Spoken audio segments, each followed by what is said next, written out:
యోనా గ్రంథం 3వ అధ్యాయం 1వ వచనం నేను చదువుతానండి. అంతటా యెహోవా వాక్కు రెండవ మారు యోనాకు ప్రత్యక్షమై సెలవిచ్చినదేమనగా, నీవు లేచి నీనివే మహాపురమునకు పోయి నేను నీకు తెలియజేయు సమాచారము దానికి ప్రకటన చేయుము. కాబట్టి యోనా లేచి యెహోవా సెలవిచ్చిన ఆజ్ఞ ప్రకారము నీనివే పట్టణమునకు పోయెను. నీనివే పట్టణం దేవుని దృష్టికి గొప్పదై 3 దినముల ప్రయాణమంతా పరిమాణము గల పట్టణము. చాలండి. దేవుడు యోనాతో మాట్లాడి, నీనివే పట్టణం చాలా పెద్దది, 3 దినముల ప్రయాణమంత పట్టణం అంట. ఒక రోజుకి సుమారు ఒక వ్యక్తి ఆ రోజుల లెక్క ప్రకారం దిన ప్రయాణం అంటే 7 మైళ్ళు, అంటే సుమారు 10 కిలోమీటర్లు. 3 దినముల ప్రయాణం అంత పట్టణం అంటే 30 కిలోమీటర్లు. 30 కిలోమీటర్లు అంటే దాని వీధులు, రోడ్డు పొడవు, మెయిన్ రోడ్డు పొడవు కాదు, దాని వీధులు, దాని మెయిన్ రోడ్డు, దాని చుట్టుపక్కల అంతా కొలిస్తే 30 కిలోమీటర్ల పైన వచ్చే పట్టణం. అంటే చాలా పెద్ద సిటీ ఆ రోజుల్లో. ఆ పట్టణం దేవుని దృష్టికి బహు దారుణంగా చెడిపోయిందంట. ఎందుకంటే ఫస్ట్ సిటీలే కదండి చెడిపోతాయి.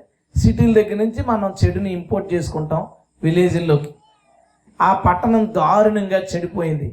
చెడిపోతే దేవుడు యోనాతో మాట్లాడి, నీవు వెళ్ళి ఆ పట్టణానికి చెప్పు, నేను నాశనం చేయబోతున్నాను, ఆ విషయం దానికి తెలియజేయంటే, యోనా దేవుని మాటను వినకుండా నీనివే పట్టణం వైపు కాకుండా రివర్స్లోకి తర్షీషు వెళ్ళే ఓడ ఎక్కాడు. ఓడ ఎక్కినప్పుడు అక్కడ వాళ్ళలో తుఫాన్ వచ్చింది, మనకు తెలుసు. సముద్రం మీద తుఫాన్ వచ్చింది, వాళ్ళు ఇబ్బంది పడుతున్నారు, చీట్లు వేశారు. యోనా పేరు వచ్చింది. ఏం తప్పు చేసావు నువ్వు, నీ పేరు ఎందుకు వచ్చింది అంటే, నేను ఒక తప్పు చేశానులే, నన్ను తీసుకెళ్ళి ఈ సముద్రంలో పాడేస్తే ఈ తుఫాను ఆగిపోద్ది, మీరు అందరూ బాగుంటారన్నాడు. యోనాని ఎత్తి సముద్రంలో పాడేశారు. నిజంగానే తుఫాను ఆగిపోయింది. ఆ వాళ్ళలో ఉన్న వాళ్ళందరూ క్షేమంగా ఉన్నారు. ఆ తర్వాత జరిగిన స్టోరీ మనకు తెలుసు. ఒక పెద్ద చేప వచ్చింది, యోనాను మింగింది. ఒకవేళ అక్కడ యోనా చచ్చిపోతే ఏం జరిగి ఉండేది? యోనాను సముద్రంలో విసిరినప్పుడు చేప మింగకపోయినా చచ్చిపోతాడు, చేప మింగినా చచ్చిపోతాడు. ఒకవేళ యోనా ఆ రోజు చచ్చిపోయాడు అనుకుందాం. చచ్చిపోయినప్పుడు యోనా ఏమని తీర్పు తీర్చబడతాడు? దేవునికి విరోధంగా ప్రవర్తించి పాపిగా చచ్చిపోయి శిక్షించబడ్డానికి తీర్పు తీర్చబడతాడు. అంతటితో ఆగుద్దా? ఆగదు. నీనివే పట్టణం దగ్గరికి వెళ్ళడానికి ఇంక ఎవరూ లేరు. ఒకవేళ దేవుడు ఇంకొకరు ఎవరినైనా పిలిస్తే ఆ వ్యక్తి ఏమనుకుంటాడంటే, నీనివే పట్టణానికి బయలుదేరిన యోనా ఏమైపోయాడో తెలియదు. ఎందుకంటే అతడు రివర్స్ జర్నీ చేశాడని తెలియదు, దేవునికి విరోధంగా ప్రవర్తించాడని తెలియదు కదా. కాబట్టి ఏమనుకుంటారంటే, నీనివే పట్టణానికి ఆ మంచి వార్త, రే నీ జాగ్రత్తగా ఉండాలిరా బాబు లేదంటే అయిపోతారు అనే వార్త చెప్పడానికి వెళ్ళినోడు ఏమైపోయాడో తెలీదు. నేను వెళ్తే ఏమైపోతానో అని ఎవడో వెళ్ళడు. ఎవరు వెళ్ళకపోతే ఏమవుతుందో తెలుసా? 30 కిలోమీటర్ల వైశాల్యం సుమారుగా కలిగిన పట్టణంలో ప్రజలందరూ నశించిపోదురు. అందరూ నాశనమైపోయి పట్టణం బూడిదైపోయి ఉండేది. ఒక సొదొము, ఒక గొమొర్రా పట్టణాల గురించి ఎలాగో మనం చెప్పుకుంటామో, మరొక పట్టణం దాని లిస్టులోకి జాయిన్ అయ్యి నీనివే అనే పట్టణం బూడిదైపోయింది అని చెప్పుకునేవాళ్ళం. కానీ యోనా పడినప్పుడు చేప మింగి అతన్ని ఒడ్డున కక్కింది. 3 రోజుల తర్వాత ఆ ఒడ్డున పడ్డవాడు మరలా నడుచుకుని నీనివే పట్టణం వైపుగా వెళ్ళాడు. అప్పుడు రాయబడిన మాట, యెహోవా వాక్కు 2వ మారు యోనాకు ప్రత్యక్షమై. హల్లెలూయా. ఆ 2వ మారు అనే అవకాశం యోనాకి రాకపోతే యోనా ఒక ప్రవక్త ఒక దారుణమైన చావు చచ్చుండేవాడు. మనం బైబిల్ చదువుకునేటప్పుడు ఏమని చెప్పుకుంటాం యోనా కోసం? అరే యోనాలా ఉండకూడదురా, చూడు ఎలా చచ్చాడో. మనం బైబిల్ని చదువుకున్న సంవత్సరాలన్నీ, ఈ 1000 సంవత్సరాలంతా యోనాకుండే సాక్ష్యం ఏంటో తెలుసా? వాడు దేవునికి అవిధేయుడు, చచ్చాడు. ఆ పట్టణం నశించుండేది. ఆ పట్టణ ప్రజల్ని దేవుడు చంపేశాడు అనే ఒక వార్త లేదా ఒక నింద, ఒక మాట దేవుని మీద ఉండేది. ఇవన్నీ చెరిగిపోవడానికి కారణం ఏంటో తెలుసా? దేవుడు యోనాకి ఇచ్చిన రెండవ అవకాశం కాదు. దేవుడు యోనాకి రెండవ అవకాశం ఇస్తే ఆ అవకాశాన్ని వినియోగించుకోవడం. దేవుని స్తోత్రం. చెప్తే నేను వెళ్ళను అనలేదు. అప్పుడు చేప మింగింది, ఇప్పుడు ఏదొచ్చి చంపుద్దాం అనుకున్నాడో ఏమో నాకు తెలీదు.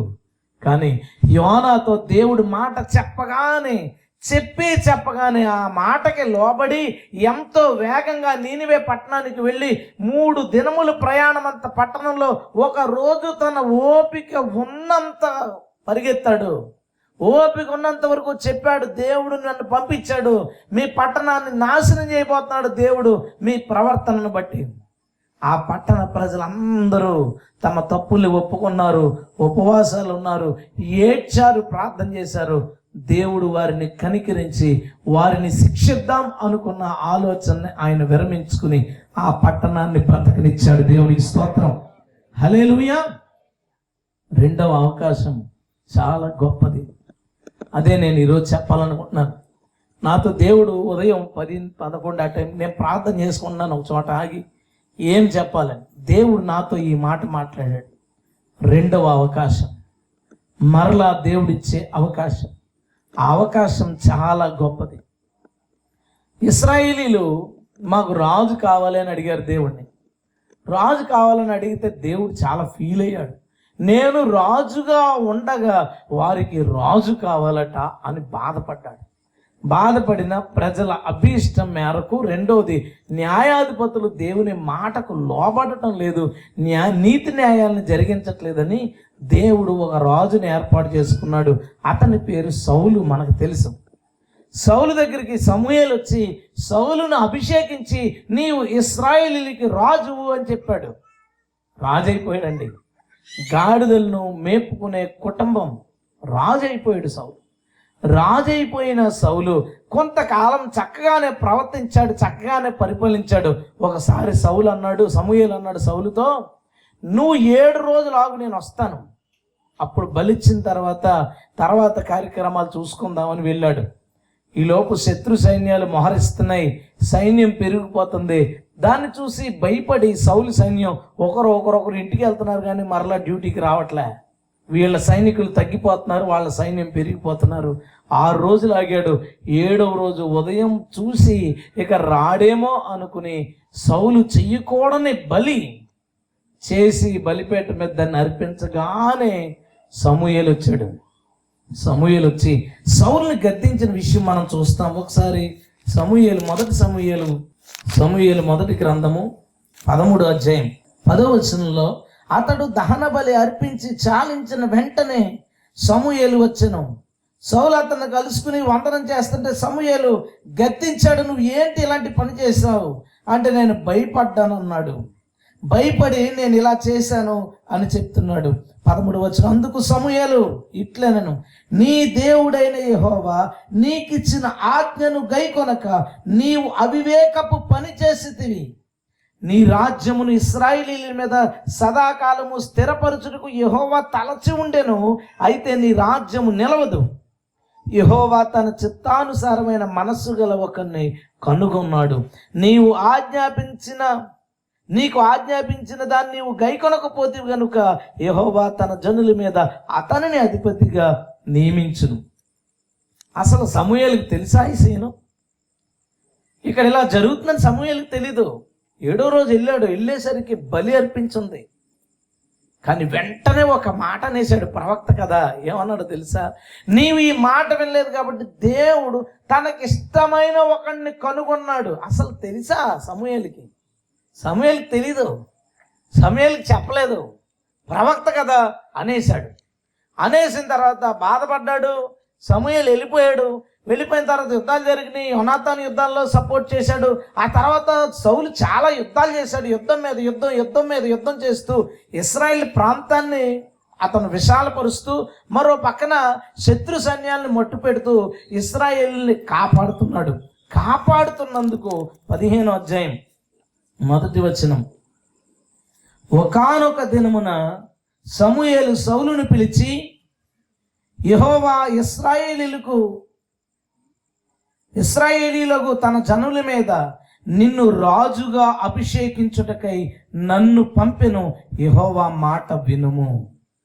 రాజు కాదా సౌలు? నేను చదివింది అర్థమైందా మీకు? సౌలు రాజు కదా? రాజే. మళ్ళీ అభిషేకించడం ఏంటి? మళ్ళీ అభిషేకించడానికి సమూయేలుని పంపించడం ఏంటి? మొదట సమూయేలుని పంపించాడు, సౌలుని అభిషేకించాడు, రాజు చేశాడు.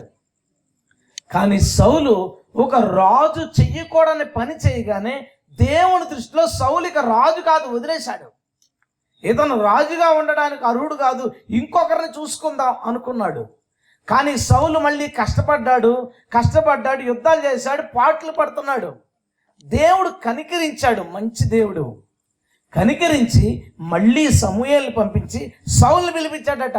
సౌలు వచ్చిన తర్వాత అక్కడ అన్న మాట ఎంత వింతైనది. దేవుడు నిన్ను ఇశ్రాయేలీయుల మీద రాజుగా అభిషేకించుటకు నన్ను పంపించాడు, నీకు మళ్ళీ ఇంకొక అవకాశం వచ్చింది, నువ్వు జాగ్రత్తగా యెహోవా మాట వింటే నీ వంశాలు ఇశ్రాయేలీయుల్ని పరిపాలిస్తారు అని చెప్పాడు. అలాగే ఇంత అవకాశం వస్తే అంతకంటే భాగ్యమా అన్నాడు. కానీ అది కూడా సరిగా చేయలేదు. సౌలుకు వచ్చిన రెండవ అవకాశం, మరలా దేవుడు తనని అభిషేకిస్తే దేవునికి వ్యతిరేకంగా దేవుడు చెప్పిన పని చేయలేదు. అప్పుడు దేవుడు సౌలుని సంపూర్ణంగా వదిలేశాడు. సమూయేలు ఏడుస్తున్నాడు, అయ్యో సౌలుని వదిలేశాడు, ఎలాగని ఏడుస్తుంటే 16వ అధ్యాయంలో దేవుడు ఏమంటాడో తెలుసా? నేను విసర్జించిన సౌలు కోసం ఎంతకాలం ఏడుస్తావు? నేను ఒకడిని కనుగొంటిని. హల్లెలూయా. నువ్వు వెళ్ళి అతన్ని అభిషేకించు. యోనాకు వచ్చిన రెండో అవకాశాన్ని వాడుకుంటే 30 కిలోమీటర్ల వైశాల్యం కలిగిన ఒక పట్టణం బ్రతికింది. సౌలుకు వచ్చిన రెండో అవకాశాన్ని అతను వాడుకోకపోవడం వలన సౌలు యొక్క గోత్రం, సౌలు తరతరాలు, సౌలు కుటుంబీకులకి, దావీదు కుటుంబీకులకి బహుకాలం యుద్ధం జరగగా సౌలు కుటుంబీకులు అంతకంతకు అణిగిపోయి ఇశ్రాయేలీల చరిత్ర అంతట్లో ఎప్పుడు కూడా సౌలు వంశంలో వాళ్ళు ఒకరు రాజు అవ్వలేదు. సౌలు వంశంలో ఒకరు రాజు అవ్వలేదు. నీకు వచ్చే అవకాశం, దేవుడు నీకు మరలా ఇచ్చే అవకాశం ఎప్పుడు చిన్నది కాదు. దేవుడు నీకు మరలా ఇచ్చే అవకాశాన్ని నువ్వు వినియోగించుకుంటే వచ్చే ఆశీర్వాదం లేదా దాని వెనక జరిగే గొప్ప కార్యాలు చిన్నవి కాదు. దేవుడు నీకు మరలా ఇచ్చే అవకాశాన్ని నువ్వు పాడు చేసుకుంటే, కాలదన్నుకుంటే దాని వెనకాల నీకు వచ్చే నష్టం కూడా చిన్నది కాదు. దేవుడు కోరి ఈ మాట మాట్లాడుతున్నాడు. దేవుడు కోరి మనందరితో ఈ మాట మాట్లాడుతున్నాడు. మనందరికీ మరలా అవకాశాలు వస్తున్నాయి కదా. ఈసారి దేవుడు ఈ రాత్రి నుంచి నీకు ఇచ్చే అవకాశం ఉంది, దాన్ని నువ్వు ఉపయోగించుకుంటే గొప్ప దీవెన. హల్లెలూయా. దాన్ని నువ్వు కాలదనుకుంటే మాత్రం సౌలు ఎలా పోగొట్టుకున్నాడో రెండవ అభిషేకాన్ని, రెండోసారి దేవుడు అభిషేకిస్తే ఆ అభిషేకాన్ని ఎలా పోగొట్టుకున్నాడో అలా మనం కూడా చాలా విలువైనవి పోగొట్టుకుంటాం. ఇక్కడ యవనస్తులు ఉన్నారు, పెద్దవాళ్ళు ఉన్నారు, సేవకులు ఉన్నారు, పరిచారకులు ఉన్నారు. మనందరితో దేవుడు ఈరోజు ఎందుకో చాలా వ్యక్తిగతంగా మాట్లాడాలని కోరుకుంటున్నాడు. చాలా వ్యక్తిగతంగా మాట్లాడాలని కోరుకుంటున్నాడు. ఈ మైక్ శబ్దం చాలా దూరం వెళ్తుంది. ఈ పక్కనోళ్ళు చాలా మంది చాలా సార్లు యేసుక్రీస్తు గురించి సువార్త విన్నారు వాళ్ళు. కానీ చూద్దాములే, ఇప్పుడు అంత అర్జెంట్ ఏంటి, మనకి దేవుళ్ళు లేరేంటి, వాళ్ళ పని ఏంటి, ఇంకా వాళ్ళ పనాలు చేసుకుంటారు, చెప్పుకుంటారు అని చాలాసార్లు సువార్తని వాళ్ళు వదిలేసి ఉంటారు. దేవుడు ఈరోజు వాళ్ళందరితో మాట్లాడుతున్నాడు. ఇంకొక అవకాశమే. నా గుండె జబ్బు సమయంలో మీ అందరికి తెలిసిన సాక్ష్యం, నా 7వ సంవత్సరంలో నా గుండె జబ్బుతో నేను చచ్చిపోతానన్న సమయంలో దేవుడు నన్ను దర్శించి బ్రతికించాడు. హల్లెలూయా. కానీ నేను ప్రభు చేయి పట్టుకోలేదు. 12 సంవత్సరాలు, నా 19వ సంవత్సరం, నాకు 19వ సంవత్సరం వయసు వచ్చే వరకు నేను దేవుని ముఖం చూడలేదు. నాకు ఇష్టం లేదు యేసుప్రభు అంటే. యేసుప్రభు నమ్ముకున్న వాళ్ళంటే ఇష్టం లేదు, వాళ్ళ పాటలు అంటే ఇష్టం లేదు, వాళ్ళ ప్రవర్తన, వాళ్ళ ముఖం అసలు నాకు నచ్చేది కాదు, వాళ్ళ ప్రసంగాలు నాకు నచ్చేవి కాదు, నాకు నచ్చలేదు. కానీ నా జీవితంలో ఓడిపోయాను. నా చదువులో ఓడిపోయాను, నా ప్రయత్నాలన్నిటిలో ఓడిపోయాను, నేను కోరుకున్న వాటిలో, నేను ఆశపడిన వాటిలో అన్నిటిలో ఓడిపోయాను. ఒకప్పుడు నా గుండె జబ్బు ఉన్నప్పుడు ప్రభు నన్ను దర్శించాడు. కానీ నా పరిస్థితి ఏంటో తెలుసా? నా గుండె పగిలిపోయేంత దుఃఖంలోకి నేను వెళ్ళాను. గుండె పగిలిపోయేంత దుఃఖంలో ఒంటరిగా గదిలో పడి ఏడ్చి ఒక్కడనే కూర్చుని ఒక్కడనే అది అలవాటైపోయింది నాకు ఇప్పుడు కూడా. ఒక్కడనే ఏడ్చి కుమిలిపోయేవాడిని. గుండె పగిలిపోయే ఒక పరిస్థితి నా జీవితంలోకి వచ్చింది. అప్పుడు మా పిన్ని, నా జీవితంలో అద్భుతం జరిగినందుకు ప్రభు నమ్ముకున్న మా పిన్ని నా దగ్గరికి వచ్చింది, మా చిన్నమ్మ. రే, ఎందుకురా ఇలాగా? దేవుడికి దూరమై నువ్వు ఏం సాధించావు? ఒక్కసారి రా, ఒక్కసారి నువ్వు చర్చికి రా, ఇంకెప్పుడు నిన్ను అడగనంది. అప్పటికే దేవుడు ఎవరని వెతుకుతూ నా జీవితం ఏంటో తెలియక అయోమయంలో ఉన్న నేను సమాధానం చెప్పలేకపోయాను, ఎదిరించలేకపోయాను. ఆ రోజు మా పిన్ని చేయి పట్టుకుని నేను చర్చికి వెళ్ళిపోయాను. నేను అనుకుంటాను, ఆ రెండో అవకాశం నేను వాడుకోకపోతే నా జీవితం ఎట్టుకొట్టుకుపోయేది. నేను ఏ సూసైడో చేసుకుని ఉండేవాడినేమో, ఇంట్లోంచి వెళ్ళిపోయి ఏదో ఎందులోనో కలిసిపోయి ఉండేవాడినేమో, లేదా అలాగే డిప్రెషన్తో నా ఆరోగ్యం అంతా చెడిపోయి నేను ఎందుకు పనికిరాని పనికిమాలని అయిపోదునేమో. కానీ దేవుడు నన్ను రెండోసారి దర్శించినప్పుడు ఆ రెండో అవకాశాన్ని నేను వదులుకోలేదు. ప్రభు నన్ను కాపాడాడు. హల్లెలూయా. ఈరోజు నేనున్నంత సంతోషంగా మా బంధువుల్లో ఎవ్వరూ ఉండరు. నేనున్నంత సంతోషంగా నా క్లాస్మేట్లు ఎవరు ఉండరు. నేనున్నంత సంతోషంగా నాకంటే చాలా బాగా సంపాదించి చాలా పెద్ద బిల్డింగ్లో ఉన్న వాళ్ళు ఎవ్వరు ఉండరు. నేను చాలా సంతోషంగా ఉన్నాను, చాలా ఆరోగ్యంగా ఉన్నాను. దానికి కారణం ఏంటో తెలుసా? నా రెండవ అవకాశాన్ని నేను వదలలేదు. నా మొదటి అవకాశాన్ని నేను వదులుకున్నాను, చెడిపోయాను, పాడైపోయాను. అని రెండవసారి ప్రభు నన్ను దర్శించినప్పుడు ఆ రెండవ అవకాశాన్ని నేను వదులుకోలేదు. అది నన్ను బాగు చేసింది. ఒక 10 రోజుల క్రితం, 10 రోజులు కూడా ఉదయం ముందు ఆదివారం షారోన్ అనే ఒక సిస్టర్ అక్కడ కాకినాడలో బ్రాంచ్ చర్చికి వచ్చింది. ఆమె చర్చి ఎండింగ్లో వచ్చింది. ఆమె మా వేరే బ్రాంచ్కి వద్దామని. నేను ఆమె తెలుసు, నాకు పరిచయం, కానీ ఆమె ఎలా మారింది ఏంటో నాకు తెలీదు, అంతగా నాకు పరిచయం లేదు. అయితే నాతో కలిసి ఆమె మా చర్చికి ప్రయాణం చేసింది. కారులో కూర్చుంది. నేను కొంచెం దూరం వెళ్ళి, నువ్వు ఎలా మారావు షారోన్ అని అడిగాను. ఆమె సాక్ష్యం చెప్పింది. ఆమె 20 సంవత్సరాలు గద్దె చెప్పిందంట. గద్ది, మీరు పద్ది ఏదో అంటారు కదా, యాక్చువల్గా దాని పేరు గద్ది, పద్దికి వెళ్ళామంట. గద్దె చెప్పేది, దుర్గమ్మ గద్దె. ఆ ఇంటి ఎలవేలిపాట. ఆమె మా ఊరు చాలాసార్లు వచ్చిందంటే, చాలామంది తీసుకొచ్చేవారంట, ఆమెని తీసుకొచ్చి చెప్పించేవారట. చెప్పిందట, చెప్పేవన్నీ జరిగిపోయేవట, జరిగినవి చెప్పేసేదట, జరగబోయేవి చెప్పేసేదట. కళ్ళలోకి ఏమైనా కనిపిస్తే పొద్దున్న లేచి, ఇదిగో వాళ్ళకి ఎలా అయిపోబోతుంది, వీళ్ళకి ఎలా అయిపోబోతుంది అంటే అలా అయిపోయేదట.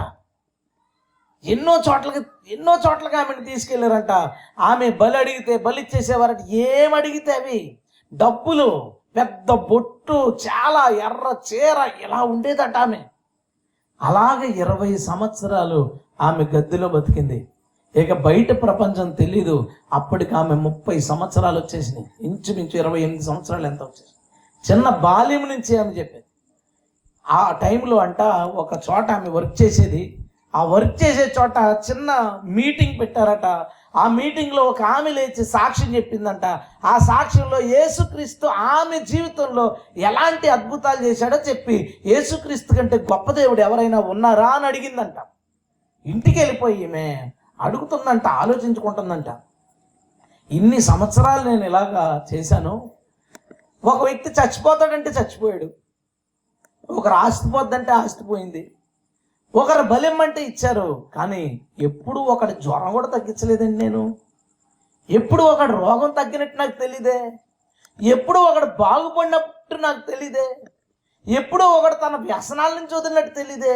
ఆ అమ్మాయి ఏంటి ఇన్ని అద్భుతాలు జరిగిపోయి ఇంత మంచి దేవుడు అని చెప్తుంది.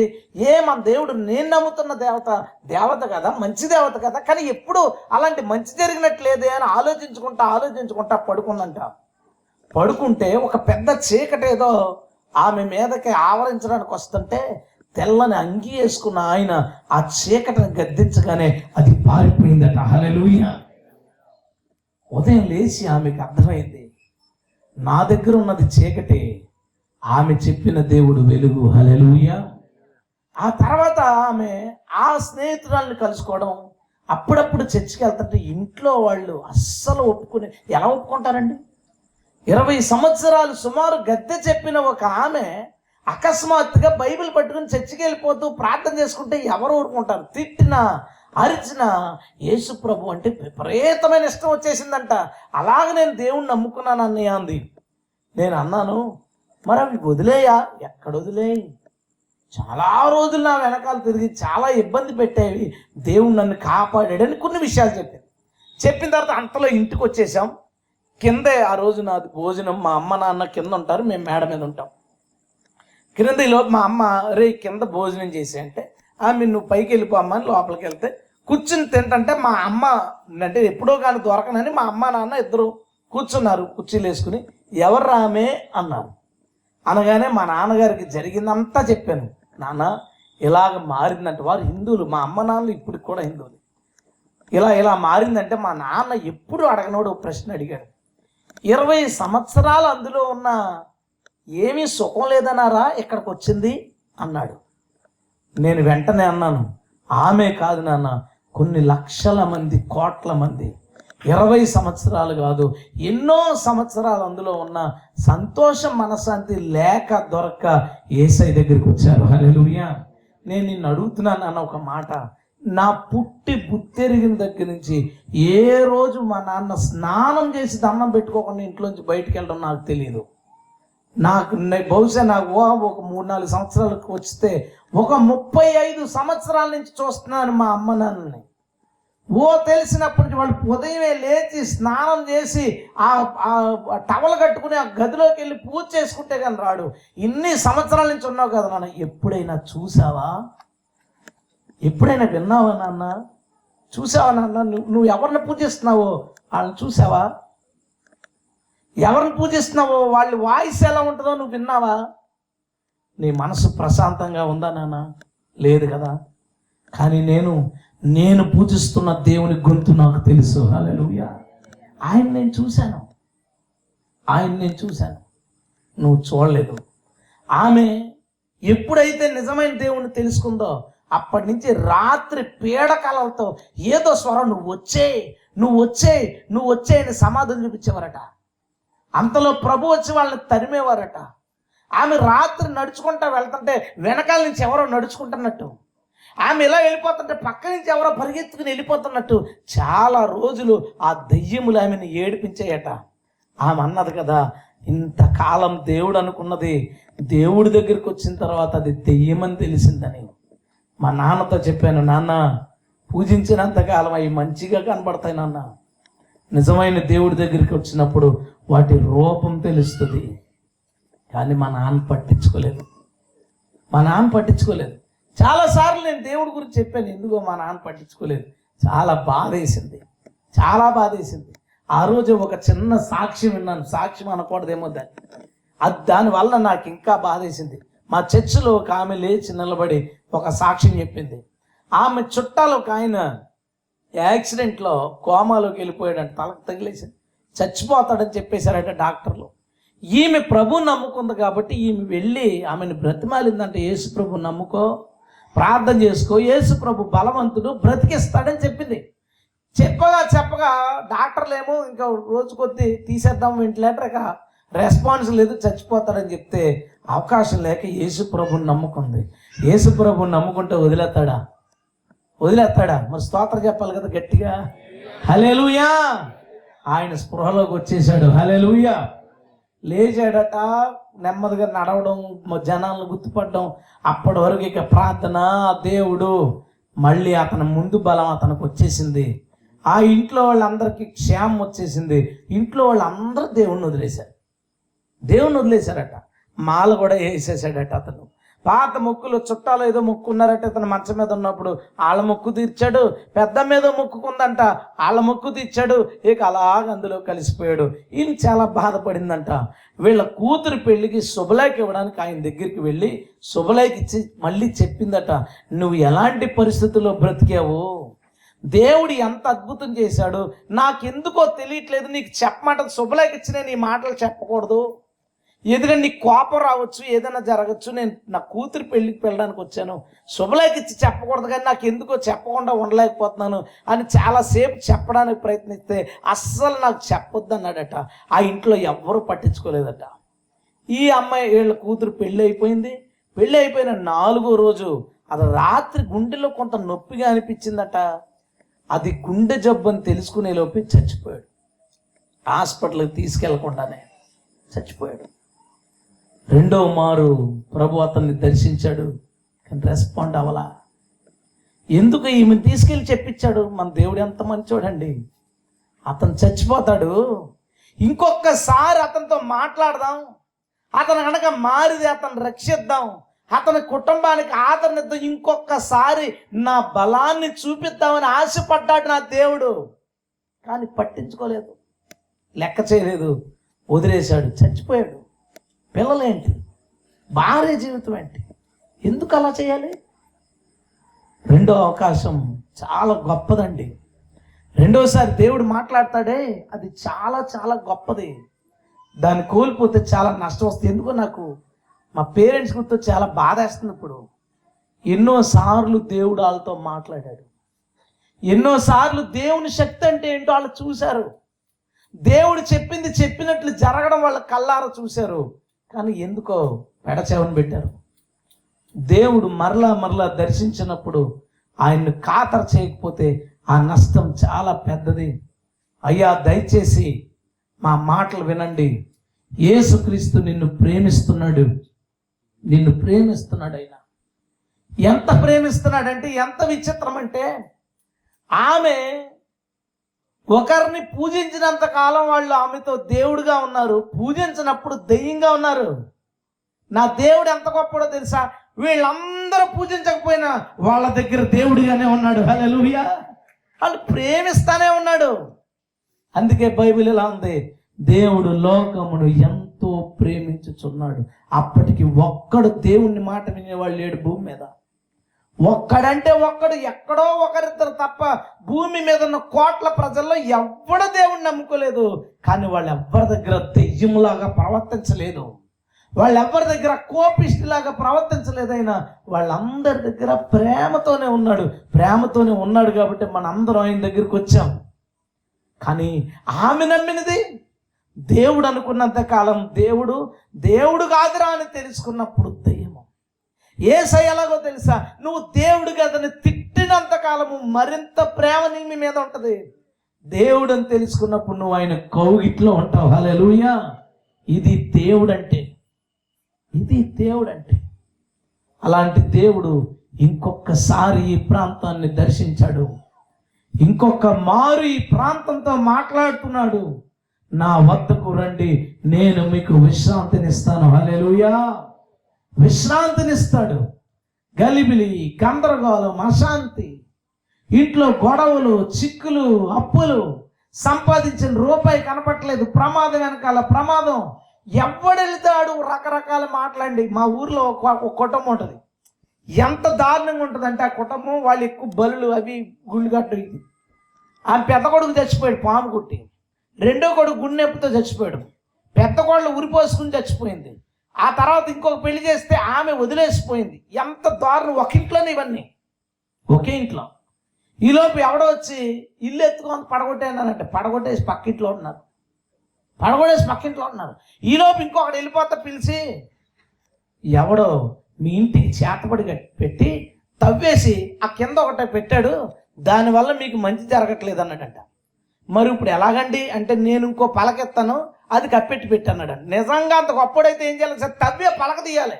ఎవడన్నా మీ ఇళ్ళకి అలాంటి వాడు వచ్చి మీ ఇంటి వెనకాల ఎవడో కప్పెట్టాడు, పెంటలో కప్పెట్టి అది బయటికి తీరా ముందని అడుగు. అది బయటికి తీస్తే పోతుంది కదా, ఇంకో పలక ఎందుకు పెట్టడం? అది ఎక్కడుందో వీడికి తెలుసా? అది ఉందో లేదో వీడికి తెలుసా? నీ నీ అమాయకత్వాన్ని, నీ భయాన్ని పట్టుకుని నేను అడిగాను ఆ ముసలాంతో, మరి తీమని అడగలేకపోయావా? అదేం నీకు తెలుసు కదా, కనపడుతుందా అన్నాడు అన్నావు కదా, తీమని అడగాల్సిందండి. ఈ పనులన్నీ మేము నేర్చుకోలేని అంటే దొంగ పనులు ఇవన్నీ, జనాల్ని మోసగించడానికి. అయితే 10,000 అడిగాడట, ఈవిడ దగ్గర లేవంట. 4,000 ఇస్తానందంట, ఇవ్వనన్నాడంట, పలక వెళ్ళిపోయాడట. ఈమె అంటుంది కదా, ఇంకో పలక ఏదో ఉండిపోయిందంటే పాస్టర్ గారు ప్రార్థన చేసి, పలక ఎక్కడుందమ్మా? పలక ఎక్కడుంది? యేసు ప్రభుని నమ్ముకో. నువ్వు యేసు ప్రభుని నమ్ముకుంటే నీ తలగీతలు ఉంటాయే, తలరాతలు, వాటిని మార్చి పారేస్తాడు నా దేవుడు. హల్లెలూయా.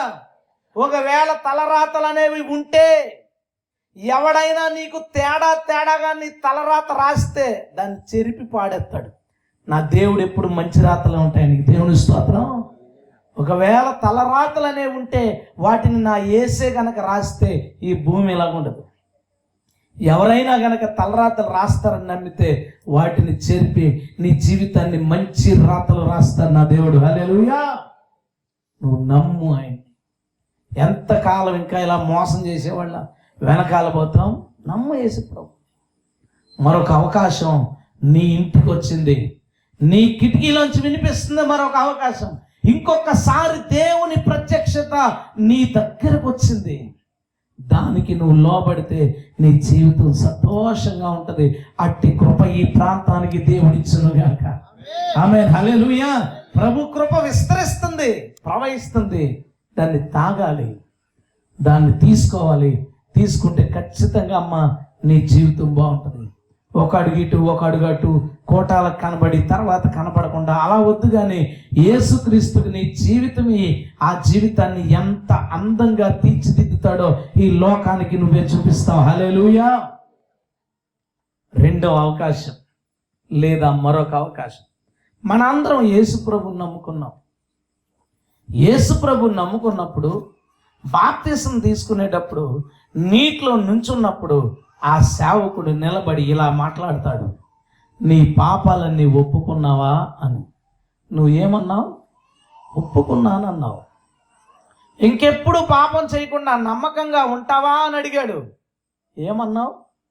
నమ్మకంగా ఉంటానన్నావు. నీ రక్షణని పాడు చేసుకోవు కదా అని అడిగితే, పాడు చేసుకోను, నా జీవితకాలం అంతా నమ్మకంగా ఉంటానన్నావు. మునిగావు, లేచావు, బయటకు వచ్చావు, కొన్ని రోజులు గడిచేసరికి మరలి పడ్డావు. తప్పులు చేశాం మనందరం. నేను, నువ్వు, ఇక్కడున్న అందరము యేసు ప్రభు దగ్గర మన పాపాలన్నీ కడుక్కుని మళ్ళీ తప్పులు చేశాం. మళ్ళీ మోకరించాం, కడుక్కున్నాం, మళ్ళీ తప్పులు చేశాం, మళ్ళీ మోకరించాం, కడుక్కున్నాం, మళ్ళీ తప్పులు చేసి ఆ తప్పులు ఇప్పుడు కొనసాగిస్తున్నాం.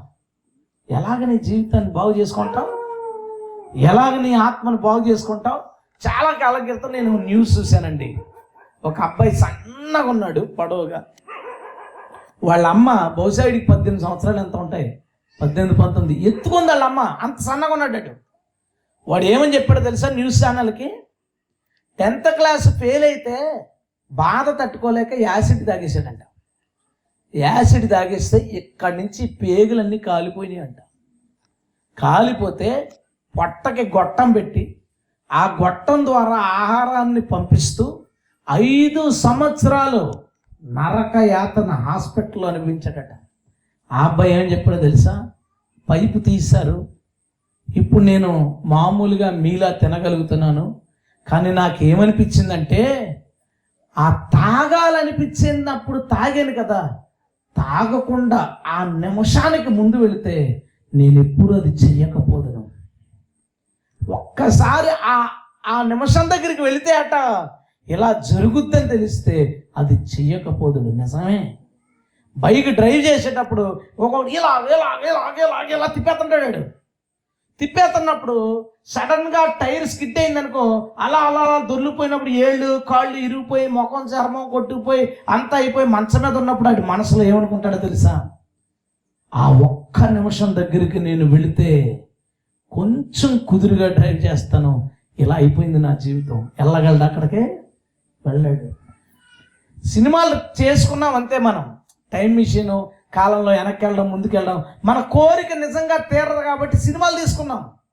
కానీ ఏ ఒక్కడు ఒక్క సెకండ్ వెనక్కి వెళ్ళాడు. ఒక్క సెకండ్ 2 రోజుల క్రితానికి వెళ్ళిపోయి ఇంచక్క నేను తప్పించుకుంటే, గంట క్రితం నేను పొరపాటు చేయకుండా ఉంటే, నేను ఫోన్ చేసి వాళ్ళతో ఆ మాట మాట్లాడకుండా ఉంటే బాగుండు. ఎన్నోసార్లు మనం చేసిన తప్పు విషయంలో నేను ఇలా చేయకుండా ఉంటే బాగున్ను, ఈ పొరపాటు చేయకుండా ఉంటే బాగుండు, ఇలా అజాగ్రత్తగా ఉండకపోతే బాగుందని ఎన్నోసార్లు అనుకుంటాం. కానీ నీకు వచ్చిన కీడు పోదు, నీ శరీరానికి వచ్చిన నష్టం పోదు, దాన్ని నువ్వు అనుభవిస్తూనే ఉంటావు. అయితే ఈరోజు నీ శరీరాన్ని దేవుడు కొత్తగా చేయకపోవచ్చు. వ్యసనాల వల్ల, మరొక వల్ల నీ అవయవాలను పాడు చేసుకుని ఉండొచ్చు. వాటిని ఇప్పటికిప్పుడు ప్రభు కొత్తగా చేయకపోవచ్చు. కానీ దేవుడు మనకిస్తున్న మరొక అవకాశం ఏంటో తెలుసా? అనేక పాపాలు చేసి నీ ఆత్మను నువ్వు చెడగొట్టుకున్నావు, నీ ఆత్మకు నువ్వు తూట్లు పొడుచుకున్నావు, నువ్వు చాలా రకాల పాపాలు చేసి నీ ఆత్మకి గాయాలు చేసుకున్నావు. యేసు ప్రభు ఇంకొక అవకాశం ఇస్తున్నాడు. ఏంటో తెలుసా? నీవు కనుక కొత్త జీవితాన్ని ప్రారంభించాలనుకుంటే నూతనంగా నీ ఆత్మను తయారు చేస్తాడు ఆయన. హల్లెలూయా. శుద్ధి చేసి నిన్ను నూతన పరచగలడు. ఎందుకు అలా ఉండకూడదు? ఎందుకు అలా ఉండకూడదు? మరొక అవకాశం ఇస్తున్నాడు దేవుడు. తొందరపడి పొరపాటు చేసి ఉండొచ్చు, నువ్వు తప్పులు చేసావు, ఏమి ఇంకా దాని గురించి నువ్వు నేను కాదండి, వాళ్ళ వల్ల అంటే ఈ మాటలు వద్దండి. ఈ రోజు రాత్రి నువ్వు తప్పు చేసావు, నేను తప్పు చేశాను. కొంతమంది వాళ్ళ పనిగానే అట్లు ఇతరుల పనులు కలగ చేసుకుని రకరకాల తలనొప్పులు. చాలా తప్పులు చేసావు నువ్వు, పొరపాట్లు చేసి, ఖర్చు పెట్టకుండా చోట ఖర్చు పెట్టేసి, అప్పులు చేసి, అప్పులు తీర్చడానికి దొంగ పనులు చేసి, దొంగ వ్యాపారం చేసి చాలా తప్పులు చేసావు నువ్వు. ఒక మాట చెప్పేసి, చెప్పకూడదు చెప్పేసి, మళ్ళీ దాన్ని దాచడానికి ప్రయత్నించి అబద్ధాలు చెప్పేసి నీ నోరు చాలా పాడు చేసుకున్నావు నువ్వు. చాలా పొరపాట్లు చేసాం మనం అండి. నిజంగా చాలా తప్పులు చేసాం. యేసు ఈ రాత్రి నీకు ఒక అవకాశం ఇస్తున్నాడు. నీ పరిశుద్ధతను నిరూపించుకోవడానికి మరొకసారి మనల్ని దర్శించాడు ఈ రాత్రి అయినా. హల్లెలూయా. నేనైతే ఇందాక ప్రార్థన చేసుకుంటుంటే నేను దాన్ని తీసుకున్నాను. అలాగే ప్రభువా, నా పరిశుద్ధతను రుజువు చేసుకోవడానికి, నా యథార్థతను రుజువు చేసుకోవడానికి, నీ బిడ్డగా నేను బ్రతుకుతాను అనడానికి నువ్వు ఇచ్చిన ఈ అవకాశాన్ని నేను తీసుకుంటున్నాను ఈ రోజు నుంచి. యోనాకు ఇచ్చిన 2వ అవకాశాన్ని మారు మాట మాట్లాడకుండా, ఏమంటే ఇష్టం ఉన్నవాడు కిలోమీటర్ 10 నిమిషాలు నడుస్తాడు, ఇష్టం లేనివాడు కిలోమీటర్ గంట నడుస్తాడు తడుముకుని. యోనా ఇష్టం లేకుండా చేయలేదండి పరిచర్య. పరిగెత్తి చేశాడు. తనకు వచ్చిన 2వ అవకాశాన్ని వినియోగించుకున్నాడు. హల్లెలూయా. నీవు ఈరోజు ప్రభు నీకు మంచి అవకాశం ఇస్తున్నాడు, నిలబెట్టుకో, దాన్ని పాడు చేసుకోకు. ప్రభు నీతో మాట్లాడుతున్నాడు. ఎంత కాలం చేసుకుంటూ వెళ్ళిపోయావు, మారలేదు. కొన్ని సంఘాలు ఎలా ఉందని తెలుసా? ఎంత చెప్పు వాక్యం విశ్వాసులకి మొండి అయిపోయారు. నువ్వు అంత మొండి అయిపోయిన వ్యక్తి అనే కావచ్చు. ప్రభు ఇంకొకసారి ఈ రాత్రి నిన్ను దర్శిస్తున్నాడు. హల్లెలూయా. ఇంకొక అవకాశం. పెద్దోడు అయిపోయి ఉండొచ్చు, చాలా తెలివైనవాడు అయిపోయి ఉండొచ్చు. ఒక్కొక్కరికి ఎక్కువ నేర్చేసుకుని ఇంక మారండాడు. ఒక్కొక్కరు ఎక్కువ నేర్చేసుకుని, ఎక్కువ తెలిసేసుకుని నాకు అన్నీ వచ్చండి, మాకు అన్నీ తెలుసు, మాకు అన్నీ ఎప్పుడూ నేర్చేసుకున్నాం, పలానా ఆయన ప్రసంగం నేర్చేసుకున్నాం, పలానా ద్వారా నేర్చేసుకున్నాం, పలానా బైబిల్ చదివేసి, పలానా అన్నిసార్లు బైబిల్ చదివేసి నేర్చేసుకున్నాం. నువ్వు నేర్చుకుని గర్విస్తున్నావంటే నువ్వు నేర్చుకోలేదు, చదివేవంతే. నువ్వు విని గర్విస్తున్నావంటే నువ్వు నేర్చుకోలేదు, విన్నావంతే. నువ్వు నేర్చుకున్న వాడివైతే అంతకంతకు తగ్గించేసుకుంటావు నేను. నువ్వు అంతకంతకు. దావీదు అంటాడు ఒక అద్భుతమైన మాట, మేకాలు నీకు అసలు బుద్ధి ఉందా? మహారాజు అయి ఉండి పై వస్త్రం జారిపోతుంటే అలాగ ఆరాధన చేస్తావా నువ్వు అంటే ఏమంటాడో తెలుసా? నన్ను ఈ స్థితిలో పెట్టిన నా దేవుని గురించి ఇంకా నీచానికి వెళ్ళిపోవాలన్నా వెళ్ళిపోతాను. హల్లెలూయా. అందుకే దేవుడు దావీదుని మర్చిపోడు. ఇంకా నీచానికి వెళ్ళిపోమన్నా వెళ్ళిపోతానంటాడు. ఏమి భక్తులాళ్ళు వాళ్ళు దేవుని దగ్గరికి వెళ్ళే కొద్దీ మనుషుల దగ్గర తగ్గిపోయారు. మనుషుల దగ్గర తగ్గిపోయే కొద్దీ దేవుని దగ్గర మన విలువ పెరిగిపోతుంది. హల్లెలూయా.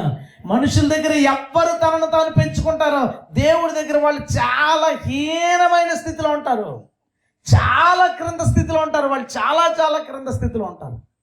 మనుషులు పట్టించుకోరు చూసారా? దేవుని కొరకు బ్రతుకుతున్న వాళ్ళని మనుషులు పట్టించుకోరు చూసారా? వాళ్ళకి చాలా పెద్ద విలువ ఉంటుందండి దేవుని దగ్గర. నిజంగా నువ్వు నేర్చుకుంటే తగ్గిపోతావు. నువ్వు పొగరు చూపించావు, నాకు అన్నీ వచ్చని గర్వం చూపించు. మనుషులు నువ్వు హీనంగా చూడవు. పక్కకి వెళ్ళి మనుషుల దగ్గర హీనంగా మాట్లాడవు. ఇతరులని ఎలా మాట్లాడతారండి ఇంకొకరి కోసం? నాకు ఇప్పటికి తెలీదు. ఒక వ్యక్తి ఇంకొకరి దగ్గరికి వెళ్ళి అక్కడ లేని మనిషి కోసం చులకనగా ఎలా మాట్లాడగలుగుతారు? క్రైస్తవులు మాట్లాడకూడదు కదా అలాగా. ఎలా మాట్లాడగలుగుతారు? ఇప్పుడు యోధ అప్పగించడానికి వెళ్ళాడండి. వెళ్ళినప్పుడు పోగానే ప్రభు వాళ్ళందరినీ కూర్చోబెట్టేది. అది ఎక్కడికి వెళ్ళాడు తెలుసా? అది ఎలాంటి తెలుసా అన్నాడా? ఏమన్నాడు? అసలు యోధ పేరు ఎత్తాడా? యోధ గురించి మాట్లాడా? యోధ ఎలాంటి వాడు చెప్పాడా? ఎందుకు చెప్పలేదు? అది నా దేవుని ఔన్నత్యం. హల్లెలూయా. ఆయన వెనకాల వెళ్ళి నువ్వేం చేసావు? ఆయన వెనకాల నడుతున్నా నువ్వేం చేసావు? వెంటనే ఆడు పోగానే అందరినీ గ్రూప్ మీటింగ్ పెట్టేసి వాడు ఎలాంటి వాడు తెలుసా, వాడు ఏం చేస్తున్నాడో తెలుసా, వాడు ఎవడో తెలుసా అని ఊరికే గ్రూప్ మీటింగ్లు జరుగుతాయి. ఎలా చేయగలుగుతున్నావు? దేవుడు నమ్ముకున్నావు కదా, ఎలా చేయగలుగుతున్నావు? అందుకే దేవుడు మాట్లాడుతున్నాడు. నీ ఆత్మను పాడు చేసుకున్నావు. అరే నేను ఇలా ఎందుకు చేశాను, అలా చేయకుండా ఉండాల్సింది కదా అని నువ్వు బాధపడకో. దేవుడు నిన్ను కొత్తగా చేయబోతున్నాడు ఈ రాత్రి. హల్లెలూయా. కొత్తగా చేయబోతున్నాడు. కొత్తగా బ్రతుకు, కొత్తగా బ్రతుకు, యేసు ప్రభులాగా బ్రతుకు. నీకు అవసరం లేదు అనవసరమైన వాళ్ళ గురించి నీకు అవసరం లేదు. ఎవడో తిడతాడు పక్కన, నీకు అవసరం లేదు. చూడక అటువైపు నీ పని నువ్వు చూసుకో. ఎవరో నిన్ను పాడు చేయడానికి ట్రై చేస్తుంటాడు, అటువైపు చూడకు, నీ పని చూసుకో. దేవుడు నిన్ను బాగు చేసినంతకాలం ఈ లోకమంతా కష్టపడినా నిన్ను పాడు చేయలేదు. హల్లెలూయా. మరి ఎందుకు ఆడవైపు చూడడం? ఆవిడ ఎప్పుడు నా ఇంకా అలాగే చూస్తుంది. ఆవిడ ఎప్పుడు అలా తిట్టుకుంటే పాడైపోతావు నువ్వు. నీ దేవుడు బలవంతుడు. హల్లెలూయా. నీ దేవుడు బలవంతుడు.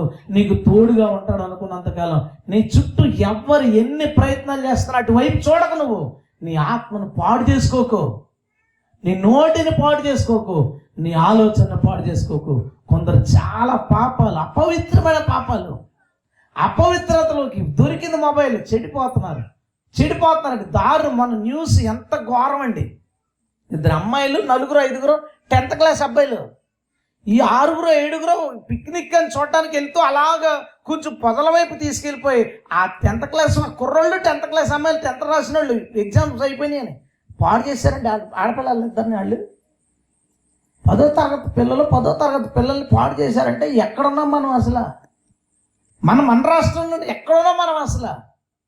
ఎలా ఎందుకు చెడిపోయారు వాళ్ళు చూస్తున్నవి, వాళ్ళు చదువుతున్నవి. సినిమా పోస్టర్లు ఎంత దరిద్రంగా ఉన్నాయండి, ఎంత దారుణంగా పోస్టర్లు వేస్తున్నారు. ఇలాంటి దారుణమైన పరిస్థితుల్లో నువ్వు నిలబడాలి కదా ప్రభు కోసం. సమాజం చెడిపోయే కొద్దీ ప్రభు కోసం నిలబడే వాళ్ళు కావాలి. ఆయనకి దేవుని స్తోత్రం. ప్రభు కోసం నిలబడే వాళ్ళు ఉండే కొద్దీ సమాజంలో చెడు అణిగిపోతూనే ఉంటుంది. అలాగా అది అణుగుతూనే ఉంటుంది.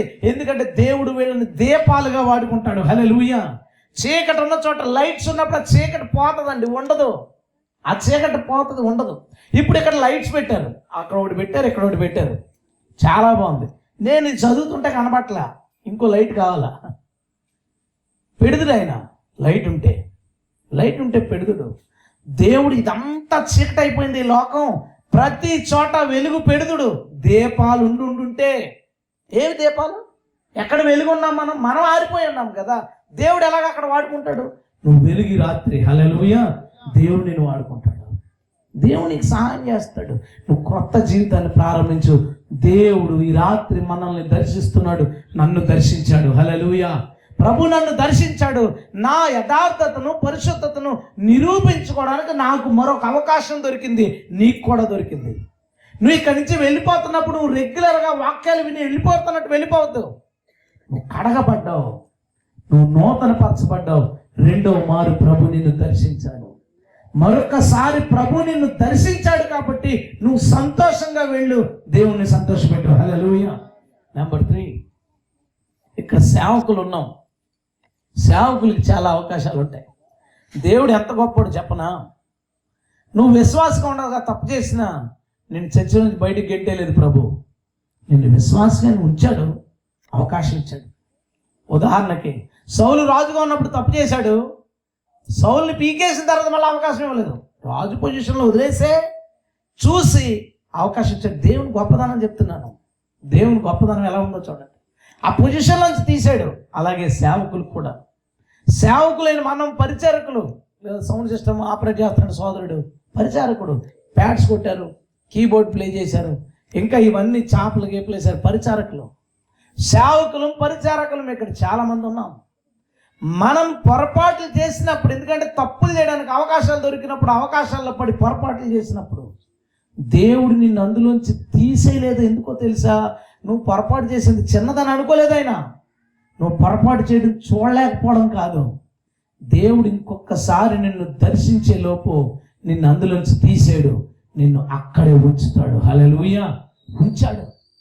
ఈరోజు మనందరం మన పరిచర్యల్లో సేవలు చేసే సంఘాల్లో ఇంకా మనం ఉండడానికి కారణం మన పవిత్రత కాదు, దేవుడు మనకిచ్చిన అవకాశం. యోనాను ప్రవక్తగా తీసిపడేలా, ప్రవక్తగా ఉండగానే ఇంకొకసారి అతన్ని దర్శించాడు. నువ్వు వద్దు నాకు ప్రవక్తగా తీసిపాడేసి కొన్ని రోజుల తర్వాత యోనాకు ప్రత్యక్షమై కాదండి, యోనా ప్రవక్తగా ఉన్నాడు, ప్రవక్తగా ఉండగానే ఇంకొక అవకాశం ఇచ్చాడు. మనందరి పరిచర్యలో పొరపాట్లు చేశాం, ఖచ్చితంగా పొరపాట్లు చేశాం. విశ్వాసుల్ని ఎలాగ హ్యాండిల్ చేయాలో సరైన స్థితిలో మనం హ్యాండిల్ చేయకపోయి ఉండొచ్చు. కొన్నిసార్లు దేవుడు మనకు డబ్బులు ఇచ్చినప్పుడు ఆ డబ్బుల్ని సరైన రీతిలో ఎలా ఖర్చు పెట్టాలో ఖర్చు పెట్టకపోయి ఉండొచ్చు. దేవుడు ప్రసంగించడానికి మనకు ప్రతి ఆదివారం టైం ఇచ్చాడు, దేవుడు ఇచ్చాడు. ఆ టైంని సరిగ్గా వాడుకుని సరైన ప్రసంగాలు చేయకపోయి ఉండొచ్చు. సువార్త చేయడానికి ప్రేరేపించినప్పుడు ఎండ చూసో వాన చూసో లేదా ఆ మూలన ఈ మూలన ఎవడో ఉన్నాడని భయపడో నువ్వు బయటికి వెళ్ళకపోయి ఉండొచ్చు. లేదా నీ దగ్గర ఉన్న వస్తువులు ఉన్నాయి, కీబోర్డు ఇవో అవో మరొకటో, అవి వాయించడానికి లేదా ప్లే చేయడానికి మీటింగ్స్లో వాడబడడానికి డోర్స్ ఓపెన్ అయినప్పుడు సరిగ్గా డబ్బులు ఇవ్వరానో లేదా నీకు ఇంకో పని ఉందనో దాన్ని వాయిదా వేసి ఆ పరిచర్య నువ్వు చేయకపోయి ఉండొచ్చు.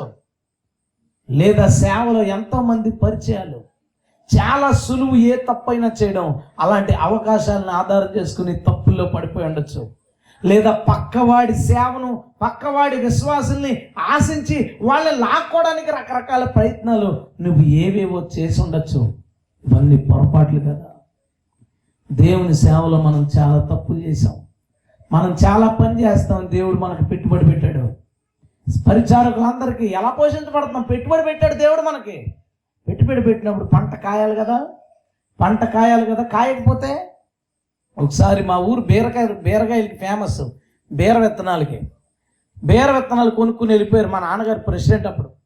కొనుక్కుని వెళ్ళిపోయిన తర్వాత బీర విత్తనాలు మొలిచేసి పాకేసినాయి కానీ కాయలే. వాళ్ళు ఏం చేశారు తెలుసా? మొత్తం పీకేసి ఆటోలో పడేసుకుని మా ఇంటికి తెచ్చారు. మొత్తం ఎకరం మొక్కలు పీకేసి పడేయగలని పడేసి ఇంటికి తెచ్చి ఆ అమ్మినోడిని తీసుకొచ్చి కూర్చోబెట్టారు. పంచాయతీ నేను చిన్నోడిని, మేబీ నేను 8th ఎంతో అనుకుంటున్నాను, 8th 7th కూర్చొని చూస్తున్నాను. మొత్తం అవన్నీ నాకు మొక్కలంటే చాలా ఇష్టం. నా ఫీలింగ్ ఏంటి? దుర్మార్గులు మొక్కలు పీకేశారనుకుంటున్నాను. కానీ ఆ పంటకు పెట్టుబడి పెట్టినోడికి తెలుస్తా బాధ. నేను అనుకుంటున్నాను మొక్క పీకేశానని, అతనేమనుకుంటున్నాడు తెలుసా? నా జీవితం పోయిందండి, ఏం చేయమంటారు ఇప్పుడు? మందు తాగి చచ్చిపోమా అని అడుగుతున్నారు. ఒక పంటకి పెట్టుబడి పెడితే దానికి కాపు కోసం చూస్తాడు. పెట్టుబడి పెట్టినాడు. పరిచారకులైన మన అందరికీ పెట్టుబడి పెట్టాడు. చాలా కాలం నుంచి ఏం కాసాం, ఏం చేసాం?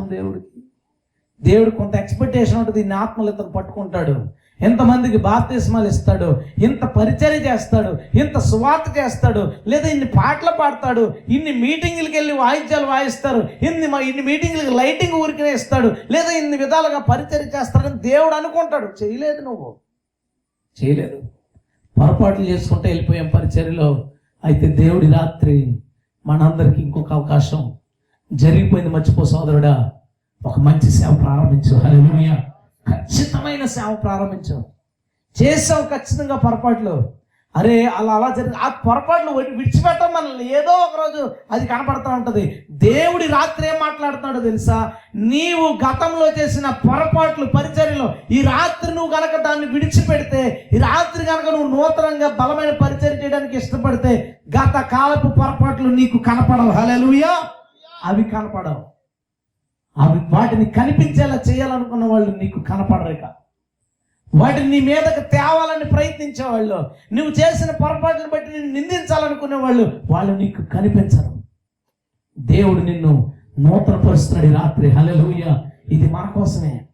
యోనా పొరపాటు చేశాడు, పారిపడి తప్పు చేశాడు, పరిచయం సరైన విధంగా చేయలేదు. కానీ దేవుడు రెండవ మారు యోనాకు ప్రత్యక్షమైతే యోనా దేవుని మాటను పట్టుకుని, దేవుని ఆజ్ఞను పట్టుకుని నీనివే పట్టణానికి పరిగెత్తాడు. హల్లెలూయా! సంతోషంగా పరిగెత్తాడు. వాళ్ళ దగ్గర అరే నేను లాస్ట్ ఇలా చేశాను కదా ఇంతకు ముందు, ఇప్పుడు నేను సరిగా చేయగలనా అని అనుకోలేదు. అయిపోయింది, దాన్ని మర్చిపోయాడు. ఆనందంగా దేవుని పని పట్టుకుని ఒక రోజు ఒక మనిషి ఎంత నడవగలడో అంతకు రెట్టింపు దూరాలు పరిగెత్తి పరిచయం చేశాడు. హల్లెలూయా! దేవుడు ఈరోజు మనకు ఇంకొక దారి ఓపెన్ చేశాడు. అయిపోయింది, ఇక పరిచర్లు మనం చేసిన పొరపాట్ల తాలూకా ఆ జ్ఞాపకాలన్నీ వదిలేయి. నువ్వు చేసిన నెగ్లిజెన్స్ని బట్టి ఎన్నో మీటింగ్లు, ఎన్నో ప్రేయర్స్లో ఉండి నాకు తెలుసు. నేను ఈ మధ్యన మీటింగ్లకి ఎక్కువ వెళ్తున్నప్పుడు చాలా చోట్ల ఒక కీబోర్డ్ ప్లేయర్ ఉండడు, ఓ ప్యాడ్స్ ప్లేయర్ ఉండడు. నేను భోజనం చేసేటప్పుడు ఆయన్ని ఎవరో ప్యాడ్స్ కీబోర్డ్ లాంటివి పెట్టాల్సిందండి, వర్షిప్ అది బాగుంటుంది అని అడిగితే చాలా డబ్బులు అడిగేస్తున్నారండి, మనం చేయలేకపోతున్నామండి. ఇంకా విచిత్రం చెప్పనా, అక్కడ మరుసటి రోజు ఇంకో మీటింగ్కి వెళ్తాను అనుకోండి, అక్కడ మా అబ్బాయి కీబోర్డ్ ప్లేయర్ అండి పాస్టర్ గారు, మా పెద్దోడు కీబోర్డ్ అండి చిన్నోడు ప్యాడ్స్, లేదా మా పెద్దోడు ప్యాడ్స్ అండి చిన్నోడు కీబోర్డు. ప్రతి ఊర్లోనూ సేవకుల పిల్లల్లో కీబోర్డ్ ప్లేయర్స్ ఉంటారు, ప్యాడ్ ప్లేయర్స్ ఉంటారు. కానీ ఆ ఊర్లోనే పక్క వీధిలోనే ఇంకో వీధిలోనే మీటింగ్ పెట్టాలనుకుంటే ప్యాడ్స్ ప్లేయర్ కీబోర్డ్ ప్లేయర్లు అందుబాటులో ఉండరు. నీకున్న తలాంతులు దేవుడిచ్చినవి. హల్లెలూయా! స్వార్థం దురాశ. ఇంతకాలం ఒకవేళ ఎవరైనా మీకున్న తలాంతుల్ని దేవుని పరిచర్లో వాడే విషయంలో నిర్లక్ష్యం వహిస్తే మరొకసారి దేవుడు మనం దర్శిస్తున్నాడు. వాడబడదాం దేవుని కోసం. హల్లెలూయా! బాగా వాడబడదామండి, విపరీతంగా వాడబడదామండి, దేవుని కోసం కష్టపడదాం. సేవకులు చాలా సీరియస్గా తీసుకోండి. దేవుడు మరలా మనల్ని దర్శించాడు. పరిచర్లు పొరపాట్లు చేశాం, కొన్ని పరిచర్లు చాలా జాగ్రత్తగా చేయాలి, అజాగ్రత్తగా చేసి ఆ పరిచర్లు పాడు చేశాం. కొన్ని పరిచర్లు చాలా కష్టపడి చేయాలి, బద్దకించే పరిచర్లు పాడు చేశాం. కొన్ని పరిచర్లు చాలా దాగి చేయాలి, మనల్ని మనం చూపించుకునే పరిచర్లు పాడు చేశాం. కొన్ని పరిచర్లు చాలా ఖర్చు పెట్టి చేయాలి, ఖర్చు కోసం వెనకాడ ఆ పరిచర్లు పాడు చేసిన సందర్భాలు. ఇక అయిపోయింది, దేవుడు మరలా మనల్ని దర్శిస్తున్నాడు. హల్లెలూయా! దేని గురించి ఆలోచించకుండా జరిగిపోయిందని వదిలేసి ప్రభు యొక్క రెండవ అవకాశాన్ని ఈసారి బలంగా వాడుకుందాం. హల్లెలూయా! కొడితే సేవ అద్భుతంగా జరిగిపోను గాక. ఇంకా గట్టి చెప్తాం ఆమేన్. హల్లెలూయా! ఆఖరిగా ఒక విషయం చెప్తా. దేవుడు మనందరి విషయాల్లో చాలా ఆలోచనలు కలిగి ఉంటాడండి, చాలా ఆలోచనలు కలిగి ఉంటాడు. ఒక భక్తుడు ఇలాగ అంటాడు కదా, నా ఎడల నీకున్న తలంపులు బహు విస్తారములు, చాలా ఎక్కువ, దాన్ని లెక్కించాలంటే అది సాధ్యం కాదు. హల్లెలూయా! లెక్కించడానికి సాధ్యం కాదంట. మీరు మీ మమ్మీ దగ్గరికి వెళ్ళి, పిల్లలైతే ఈరోజే రేపో మమ్మీ దగ్గరికి వెళ్ళి, మమ్మీ నా గురించి నువ్వు ఏమనుకుంటున్నావు అని అడుగు. నువ్వు బాగా చదువుకోవాలిరా 1, ఎక్కువ మార్కులు తెచ్చుకోవాలి 2, డాక్టర్ అయిపోవాలి 3, పెద్ద హాస్పిటల్ కట్టేయాలి 4, పెళ్లి చేసుకోవాలి 5, పిల్లలు కనాలి 6, చాలా మందికి నువ్వు బ్లెస్సింగ్గా ఉండాలి 7, ఇంకా గట్టిగా అయితే 8, 9 ఉంటాయి. ఒక తల్లి తన బిడ్డ కోసం చాలా కళలు కన్నది, ఆ కళలు గట్టిగా లెక్కెడితే 10 మించి ఉండవు. దేవుడు ఏమని రాశాడు తెలుసా? బహు విస్తారాలంట, వాటిని లెక్క పెట్టలేమంట. దేవునికి స్తోత్రం. హల్లెలూయా! కానీ దేవుని చిత్తం విషయంలో చాలా పొరపాట్లు చేశాం. ప్రభు ఒకటి మాట్లాడతాడు, జడుస్తాం. ఇది చేస్తే చుట్టాలు ఏమంటారు, ఊర్లో వాళ్ళు ఏమంటారు, ఫ్రెండ్స్ ఏమంటారు, ఈ అబ్బాయిని చేసుకుంటే నల్లోని ఎందుకు చేసుకున్నావు అని అడుగుతారు. దేవుడేమో ఇదో చూపిస్తున్నాడు, తప్పించేసుకుంటావు. దేవుని చిత్తం నుంచి తప్పించుకున్న ఉద్యోగాలు చేస్తున్న వాళ్ళు ఉంటారు ఇక్కడ. అమ్మ గురించో నాన్న గురించో, మేనమామ ఉద్యోగం చూసి పెట్టేశాడు, మాట ఇచ్చేసాడట, రాకపోతే మాట పోద్దనో, మనం ఎదుటి వాళ్ళ గురించి మోమాటంతోనో భయంతోనో, లేదా ఏదో ఒక ఉద్దేశాలతోనో, లేదా ఇది చేస్తే ఏమవుతుందో భయంతో దేవుని చిత్తం కాని ఉద్యోగాలు, వ్యాపారాలు, వివాహం అన్నీ ప్రభు చిత్తంగానే చేసుకుంటా పోయాము. రాత్రి దేవుడు ఇంకొకసారి మనల్ని దర్శిస్తున్నాడు. దేవుని చిత్తం నువ్వు చేయడానికి ప్రభు నిన్ను పిలుస్తున్నాడు మరలా. హల్లెలూయా! వదిలేదు. యోనాని సముద్రం దగ్గర వదిలేస్తే చచ్చిపోయిండు వాడు. చేపలకు ఆహారం అయిపోయి ఉండేవాడు, కానీ అద్భుతం అయిపోయాడు. అద్భుతం అయిపోయి గొప్ప సేవకుడు, గొప్ప ప్రవక్త అయిపోయాడు. గొప్ప విజయాన్ని సాధించాడు, పెద్ద పట్టణాన్ని కాపాడేశాడు. దేవుని చిత్తం నీ జీవితంలో జరిగితే ఎప్పుడు అవి గొప్పగానే ఉంటాయి. హల్లెలూయా, ఎప్పుడు గొప్పగానే ఉంటాయి. మరొకసారి నీకు అవకాశం దొరుకుతుంది. పొరపాటు చేసి ఉంటాం, ప్రభు చిత్తం కానీ చేసేసాం మనం. ఇంకొకసారి రాత్రి ప్రభు మనల్ని దర్శిస్తున్నాడు. దేవుని చిత్తం కానీ స్థలం కానీ కొనేసి ఉంటే, ఎలాగా కొనేసాం కదా అనుకోకు. ఈ రాత్రి నిర్ణయించుకో, ప్రభు నేను దాన్ని అమ్మేస్తాను, నీ చిత్తం అయింది కానీ కొనుక్కుంటాను. దేవుని స్తోత్రం. ప్రభు చిత్తం కానీ ఇల్లు కనుక కొనిస్తే, అది ₹1 వచ్చినా సరే, అది అమ్మితే ఇప్పుడు పావలా వస్తున్నా సరే, ప్రభుతో నువ్వు మాట్లాడు, దేవా నీ చిత్తం కానీ ఇల్లు నాకు వద్దు, దాన్ని నేను అమ్మేస్తాను, కావాలంటే గుడిసెలోనే ఉంటాను. దేవుని స్తోత్రం. చెప్పలేకపోయింది సరే ఈ మాట. ₹1 పావలాగా అమ్మితే ఎలాగా వ్యాపారం? దేవుని చిత్తం. ప్రభు మనల్ని దర్శిస్తున్నాడు. దేవుని చిత్తం కాదు నువ్వు ఏమైనా చేస్తే దాన్ని ఇప్పుడు నువ్వు వదులుకోవడానికి కొంత నష్టం కలుగుద్ది, పర్వాలేదు. దేవుని చిత్తంలో ఉండే ఆశీర్వాదం ఉంది, దాన్ని నువ్వు లెక్క పెట్టలేవు, ఊహించలేవు. దేవుని స్తోత్రం. తొందరపడి కొంతమందికి దేవుని చిత్తం కానీ పెళ్లి చేసుకుంటారు, కానీ మనం ఏం చేయలేము కానీ జీవితం. కానీ కొంతమందికి మాత్రం దేవుని చిత్తం కానీ పెళ్లి చేసుకున్న భార్య వదిలి వెళ్ళిపోవడమో, లేదా ఆమె చనిపోవడమో, లేదా భర్త వదిలి వెళ్ళిపోవడమో, ఆయన చనిపోవడమో, ఇలా ఏదో జరిగి ఒంటరిగా కనుక మిగిలిపోతే, ఇప్పుడు అను ఈ మాట, ఎవ్వరు ఏమనుకున్నా, ఎంతమంది ప్రెజర్ చేసినా, నా జీవితంలో వివాహం కనుక ఉంటే అది దేవుని చిత్తమైంది. దేవుని స్తోత్రం. ఎంతమందిని ఎంతకాలం సాటిస్ఫై చేస్తాం? ఎవరి కోసం మన బతుకుని తగలబెట్టుకుంటాం? ఎవరి కోసం మన వ్యాపారాలు తగలబెట్టుకుంటాం? నాన్నగారు చెప్పారని, అమ్మగారు చెప్పారని, రికమెండేషన్ ఉందని. ఎందుకండి? ఎందుకు? దేవుడి రాత్రి మాట్లాడుతున్నాడు. నీ పిల్లల విషయంలో కావచ్చు, నీ విషయంలో కావచ్చు, అవి డబ్బుల విషయంలో, వ్యాపారం విషయంలో, పెళ్ళి, ఉద్యోగం, అది ఏదైనా కానీ ప్రభు చిత్తం కాంతి కనుక చేసావా, దాన్ని వదిలే. పెళ్లి చేసుకుంటే బాగానే వదిలేమని చెప్పట్లేదు, అదొకటి పక్కన ఎక్స్క్యూజ్ పక్కన పెట్టి, మిగతాది ఏదైనా కానీ అది వదిలే. ఆ ఫీల్డ్ వదిలే. ఎంత నష్టపోయినా పర్లేదు, ఆ ఫీల్డ్ ప్రభు వద్దన్నాడా, దాన్ని వదిలే. దేవుడు చెప్పిన దాన్ని పట్టుకోవడానికి సిద్ధపడే రోజు. దేవుడి స్తోత్రం. ఇంకా గట్టి చెప్తారా? ముందు 3 బాణాలు లేచిన చేతులు బాణాలు వేసినాయి.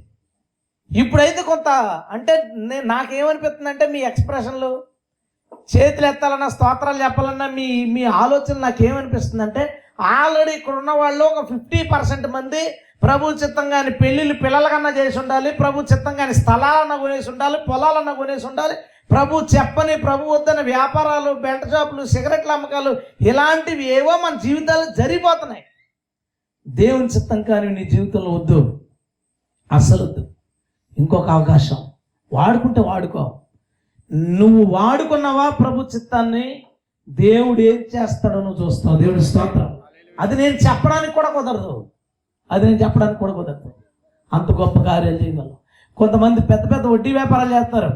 పాస్టర్ గారు ఉండబట్టడం కదండి, మాకు ఉండబట్టదు. ఇప్పుడు నువ్వు ఒక ₹5 వడ్డీ వ్యాపారం చేస్తున్నావు అనుకుంటే, 10 లక్షలు తిప్పుతున్నావు అనుకో, నెలకు 50,000 వస్తుంటే అందులో 5,000 మాయే కదా, వాటా మాదే కదా. అంటే నిజాయితీగా నువ్వు దశమ భాగం ఇస్తే, నేను శుభ్రంగా 5,000 తీసుకుని హ్యాపీగా ఉండొచ్చు కదా. నేను ఉండబట్టదు. నాకు నేనేమంటానో తెలుసా, తప్పమ్మా, అలాంటి వ్యాపారం చేయకూడదు, అది దేవుని చిత్తం కాదంటే ఆమె ఏమనుకుంటుంది కదా తెలుసా, నువ్వు చెప్పాలంటే మాకు, నువ్వు ఒకడవే ఇంటి పాస్టర్, ఇంటి వెనకాల ఒకడు, ఇంటి పక్కన ఒకడు, ఇంటి ముందు ఒకడు, బోడి మంది పాస్టర్లు వదిలేస్తారు.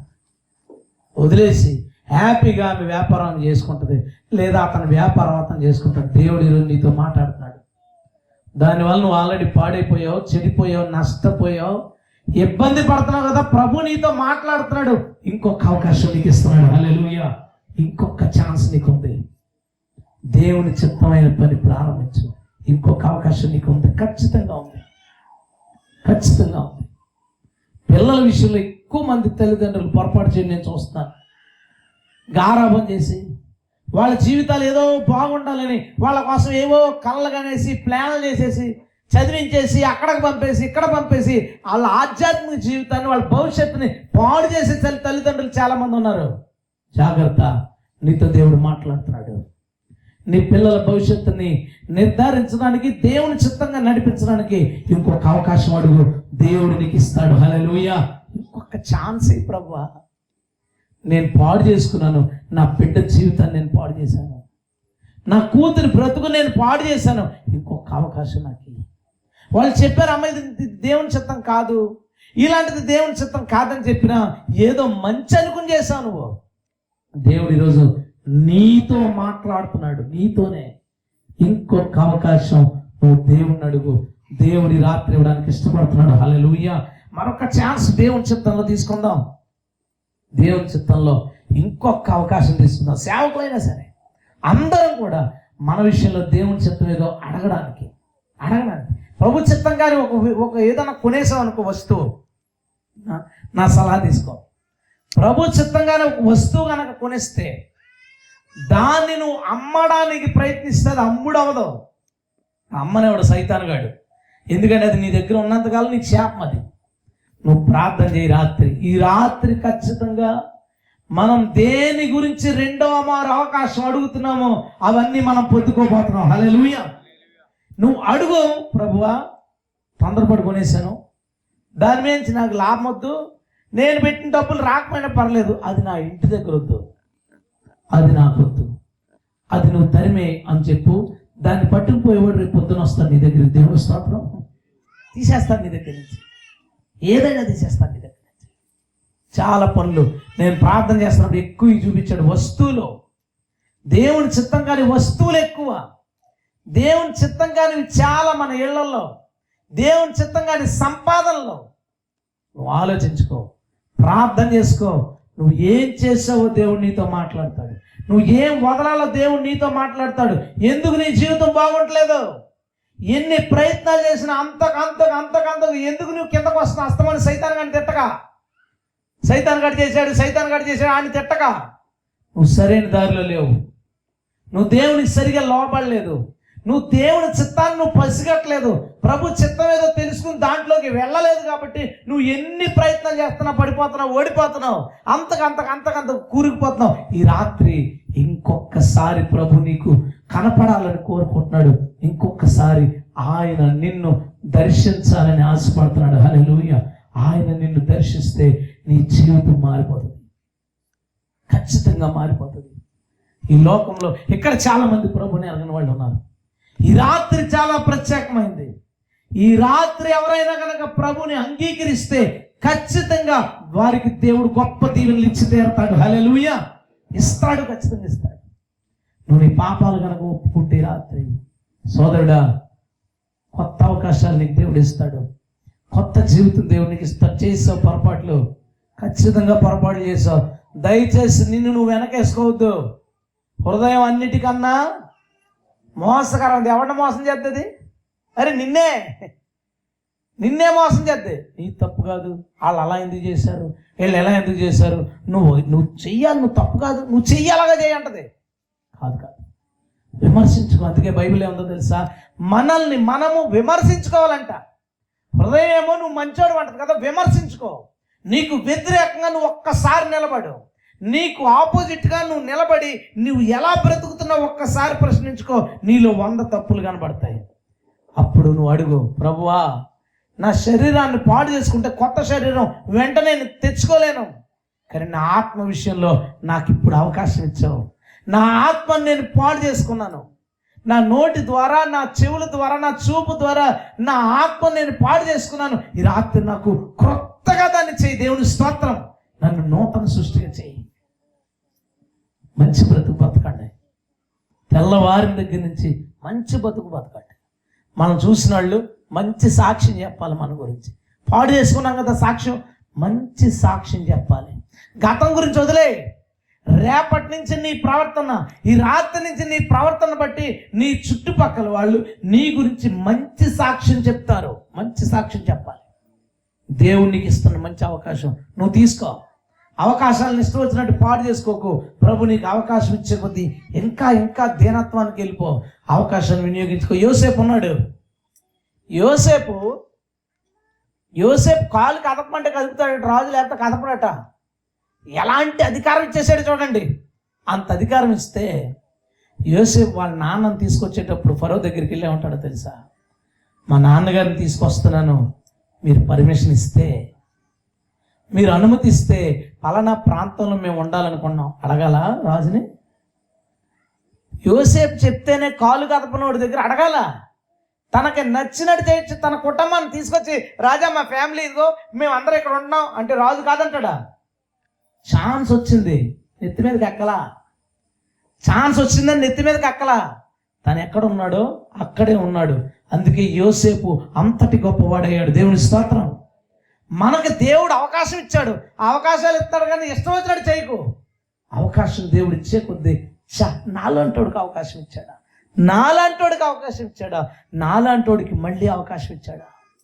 దేవుడు అవకాశం ఇచ్చే కొద్దీ ఇంకా ఆయన పాదాల దగ్గరికి వెళ్ళిపో, ఇంకా క్రిందకి వెళ్ళిపో. దేవుడు నిన్ను దీవిస్తాడు. హల్లెలూయా.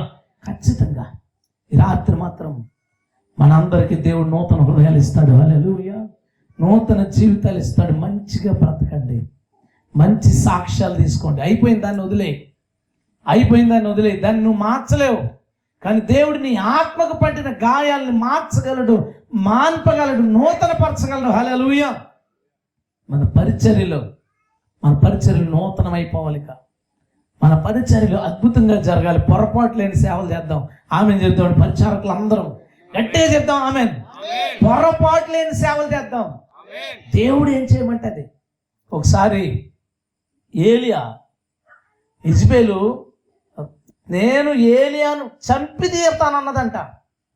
ఆ వార్త తెచ్చి, ఏలియా అయిపోయింది నీ పని, ఇజ్బేలు చంపేస్తాట. పరిగెత్తాడు ఊరేపు కొండకి ఎక్కాడు. దేవుడు అంటున్నాడు, ఏలియా ఇక్కడ నువ్వేం చేస్తున్నావు? ఏం మాట్లాడలేదు.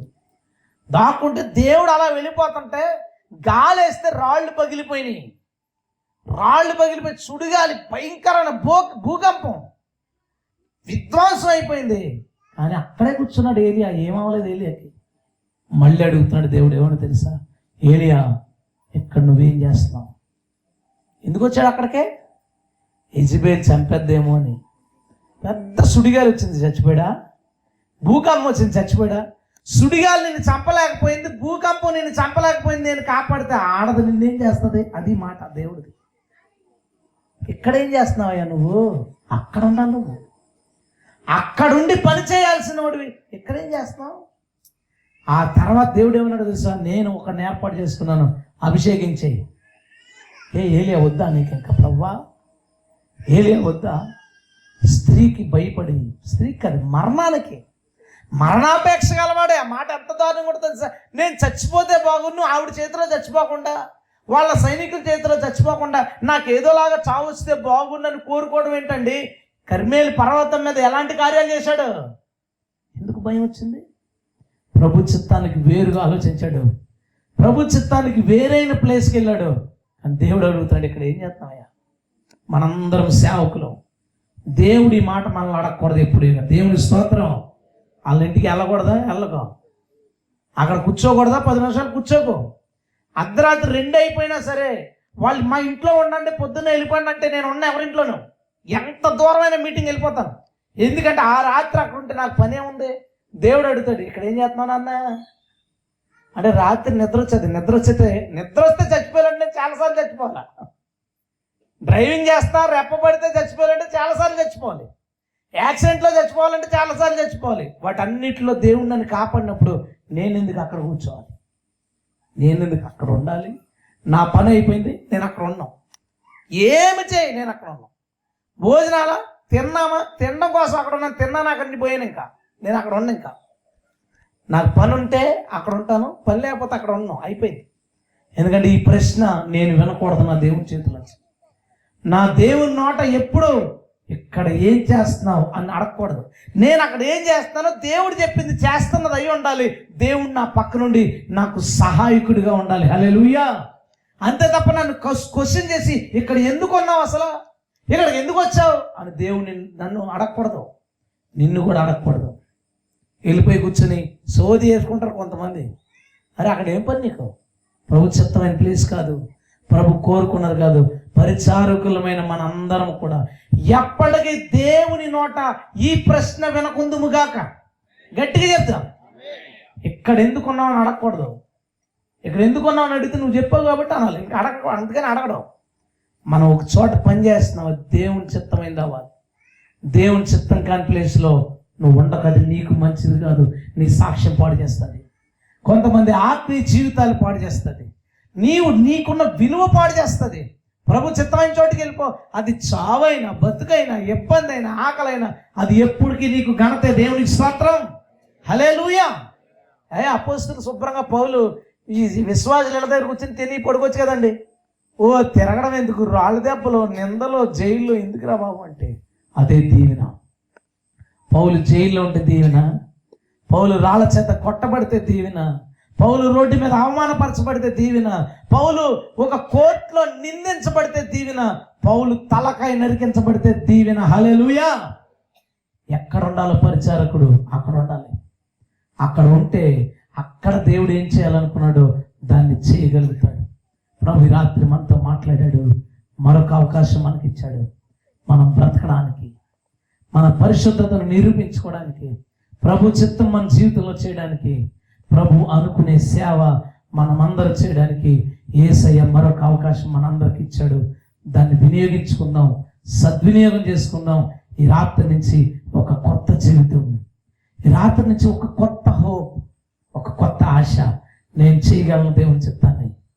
పోగొట్టుకున్న నా ఊహలు, ప్రభు చిత్తాన్ని అరే నేను పోగొట్టుకున్నానండి, అసలు అది నేను ఉండాలండి ఆ ప్లేస్లో, లేదా ఆ స్థలం నేను కొనుక్కోవాలండి, లేదా ఇది నా జీవితంలో జరగాలి, నేను పోగొట్టుకున్నానని బాధపడుతున్నావు కదా, అన్నీ వదిలే. ఈ రోజు నుంచి ప్రభు చిత్తం చేయడానికి మరొక్కసారి ప్రభు నిన్ను దర్శిస్తున్నాడు. హల్లెలూయా.